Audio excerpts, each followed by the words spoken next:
Salut à tous les gars, on se prend une nouvelle vidéo et dans cette vidéo on va parler des IA. Il fait super chaud, je vais faire la vidéo vite, comme ça j'ouvre ma fenêtre, pas qu'on entende les bruits de fond, tout ça. Moi, juste pour les métiers, moi je vais parler des métiers surtout, parce que voilà. Juste les gars, il fait 40 degrés, là je sais pas il fait quel degré, attendez je vais regarder, il fait 26 degrés. Bon c'est beaucoup quand même. Ensoleillé, ressenti 30 degrés, ouais. Ah mais puis quoi y'a ça? Du coup les gars, on va parler des métiers qui sont menacés par l'IA, que l'IA menace les métiers. Mon deuxième métier de rêve que j'aurais aimé avoir si YouTube serait pas là, ça aurait été le codage. Créer des jeux, tout ça. Clairement j'essaye de coder des jeux, je vais vous montrer un jeu que j'ai fait. Alors, c'est un jeu tout bête, hein. Après le code... En fait, je vais vous expliquer après pourquoi l'IA m'a aidé, mais en même temps, l'IA va pas trop aider aussi. J'ai fait un mini-jeu ce matin, c'est vraiment un jeu vite fait que j'ai fait. Je dois attraper des trucs, voilà. Voilà, un jeu vraiment de golemon. Ça t'enlève des PV, ça te met des PV. T'enlèves des PV, ça te met des PV. J'ai voulu faire un système de shop, mais bon, c'était tellement compliqué. Enfin, c'est facile, hein. Enfin, c'est pas que c'est vraiment compliqué, sauf qu'en fait, enfin, c'est compliqué à réfléchir, t'as vu. Parce que sinon, j'aurais pu le faire. Et voilà, j'ai fait ça aujourd'hui. Là, l'argent, avec l'argent, on prend le shop. Là, là les bombes. Et après t'as vu il y a ça. On peut choisir. Si tu fais ça, c'est à dire que tu seras plus rapide. Mais bon, j'ai pas encore mis ça. Tous les systèmes que j'ai réussi à faire, c'est grâce à l'IA. Parce qu'en fait, au début, tu vois, je copiais-collais sans rien. Tu vois, je m'en foutais, tu vois. Je copiais-collais, je faisais hop là. Regardez, voilà, vous voyez, il y a des. Et Chiré, c'est l'IA qui m'a aidé, t'as vu. Parce que en fait, je donnais des mini-codes. Et il me redonnait tout le code. Mais du coup, voilà.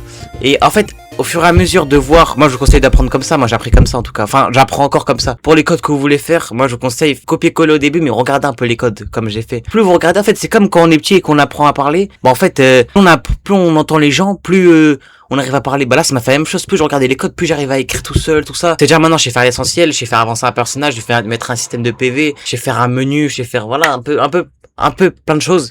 Après, il me manque encore plein de choses. Après, il y en a qui disent, pour les métiers, je sais pas quoi, les métiers de codeurs là dans les entreprises. Alors déjà, d'une, pourquoi elle va nous remplacer si on sait déjà coder? Hein?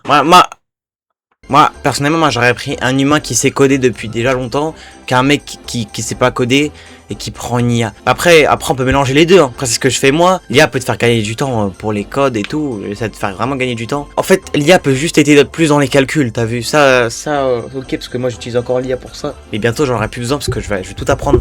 Mais j'apprends déjà grâce à l'IA. Après moi ça me dérange pas plus l'IA. Après moi j'ai vraiment hâte qu'il y ait un ChatGPT dans la vraie vie un jour, dans des années. Il y aura peut-être un robot que tout le monde aura chez soi. Et si ça se trouve, moi j'aimerais bien qu'il y ait un truc comme l'iPhone. Genre qui a révolutionné tout. Par exemple un robot, tu vois, ChatGPT, mais en mode en robot, choisis son prénom, sa tenue, il fait tout pour toi. Tu lui dis ouais va me faire ça, il peut descendre les escaliers, il peut s'occuper de tout. Sur ce, c'est déjà la fin de cette vidéo, je sais qu'elle était rapide. Je parlais d'IA comme ça, après j'ai plus parlé de code d'IA avec le métier que j'aurais aimé faire. Après YouTube c'est impossible. C'est impossible que l'IA prenne le contrôle sur YouTube puisque les IA n'ont pas de personnalité. C'est-à-dire que YouTube c'est bon et je pense que c'est pas prêt de se finir YouTube. J'aurai le temps de percer 40 fois je pense avant que YouTube se termine. Et l'IA elle peut juste aider pour l'écriture. Après moi j'écris pas mes vidéos alors je m'en fous. La miniature j'ai déjà utilisé l'IA plusieurs fois pour la miniature. Dans tous les cas.